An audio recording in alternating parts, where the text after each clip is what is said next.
Bismillahirrohmanirrohim. Assalamualaikum warahmatullahi wabarakatuh.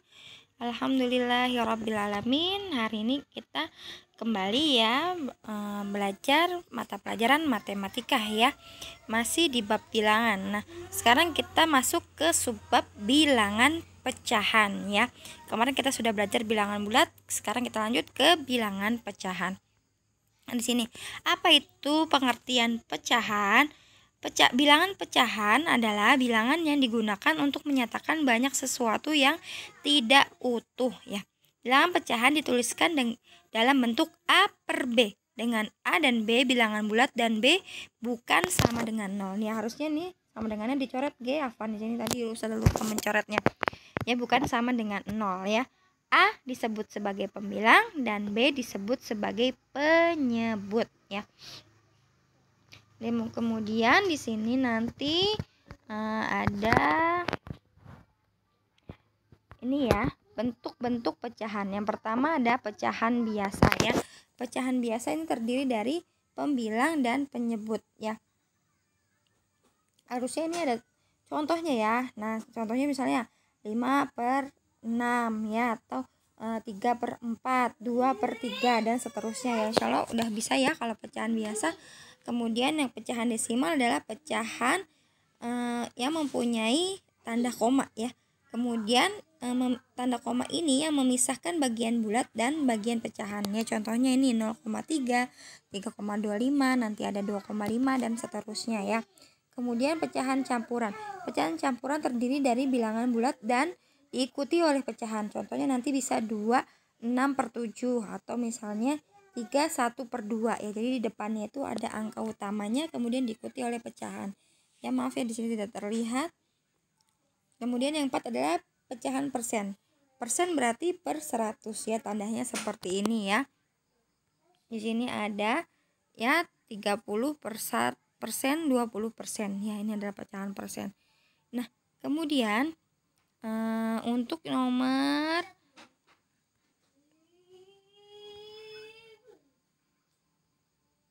ya, sekarang kita lanjut ke operasi hitung pecahan ya. Nah, pertama kita akan belajar tentang penjumlahan dan pengurangan ya. Penjumlahan dan pengurangan dua pecahan dilakukan dengan menyamakan penyebutnya terlebih dahulu, kemudian menjumlahkan atau mengurangkan pembilangnya ya. Nah, jika penyebutnya sama, langsung aja dijumlahkan atau dikurangkan pembilangnya ya, yang atasnya ya. Kalau yang bawahnya sama penyebutnya sama, tinggal dikurangkan atau dijumlahkan yang atasnya saja. Nah, contohnya di sini ada 2/5 dikurangi 1/5 sama dengan berarti 2 dikurangi 1/5 sama dengan 1/5. Nah, itu jika penyebutnya sama. Nah, bagaimana jika penyebutnya tidak sama? Kita cari KPK daripada penyebutnya ya. 5 dan 3 KPK-nya adalah 15 ya. Berarti nanti 15 kita bagi dengan 5. Itu 3 kita kalikan dengan 2 adalah 6, kemudian 15 dibagi 3 itu 5, ya 5 dikalikan 2 adalah 10, jadi 6 tambah 10 adalah 16, 16/15, seperti itu ya. Jadi kalau penyebutnya tidak sama, kalian samakan dulu mencari KPK-nya. Ya kalau sudah sama tinggal kalian jumlahkan atau kurangkan pembilangnya ya, yang angka yang atasnya ya. Kemudian nanti di sini ada ini ya, perkalian dan pembagian. Nah, perkalian itu adalah perkalian pada pecahan dilakukan dengan cara mengalihkan pembilang dengan pembilang dan penyebut dengan penyebut ya. Jadi harusnya di sini ada contohnya ya, tapi tidak tertulis ternyata.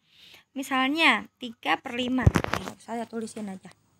Nah, misalnya di sini ada 3/5 dikali dengan 2/3. Nah, ini pembilang dikali pembilang, penyebut dikali penyebut ya. Jadi 3 dikali 2 itu 6, 5 dikali 3 itu adalah 15.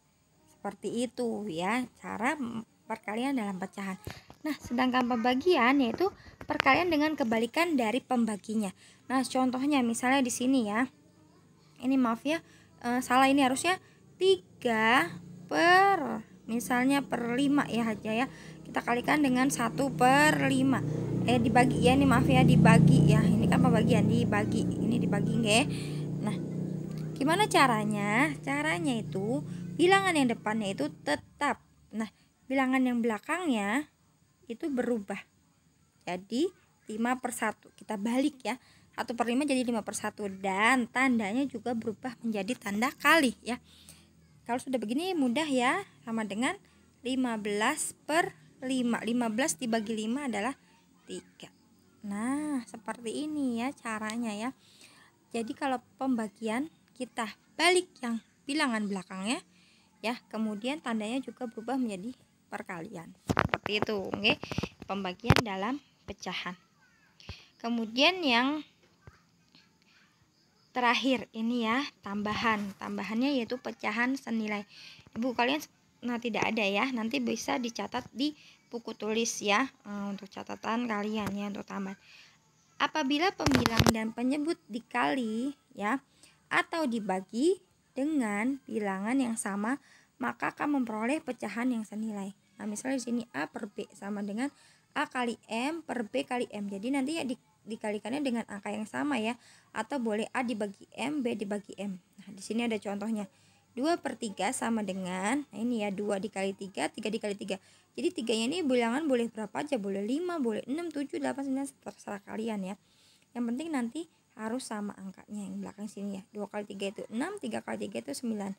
Nah, jadi 2/3 senilainya dengan 6/9. Nah, ini juga bisa dibagi ya, 2/8. 2 dibagi 2 itu 1, 8 dibagi 2 itu 4. Jadi 2/8 senilai dengan 1/4. Seperti itu ya, ini adalah pecahan senilai. Jadi bisa dikali atau dibagi ya.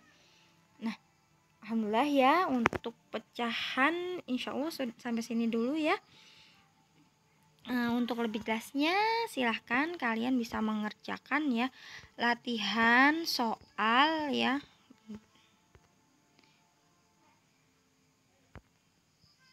Nah, ini ya latihan soal yang pertama, kerjakan uji kompetensi halaman 23 sampai 24 di buku paket matematika. Kemudian kerjakan soal nomor 2E, 7C, 8C, 9B dan 10B. Jadi ada 5 soal nggih. Kalau nggak salah soal nomor 2 itu tentang pecahan senilai, 7 itu penjumlahan, 8 itu pengurangan, 9 perkalian, 10 pembagian. Tadi sudah saya jelaskan semua ya di depan. Kemudian seperti biasa ya, kerjakan di buku tugas beserta caranya, dikumpulkan maksimal besok jam 9 pagi ya. Jika ada yang belum paham silahkan ditanyakan ke Ustazah ya. Seperti itu nggih. Nanti dikumpulkannya seperti biasa ya via japri ke Ustazah nggih. Selamat mengerjakan, barakallahu fikuna. Semoga Allah berikan kemudahan ya untuk Anda sekalian. Ustazah tutup dulu pelajaran hari ini dengan doa kafaratul majlis. Subhanaka Allahumma wa bihamdika asyhadu alla ilaha illa anta astaghfiruka wa atubu ilaik. Assalamualaikum warahmatullahi wabarakatuh.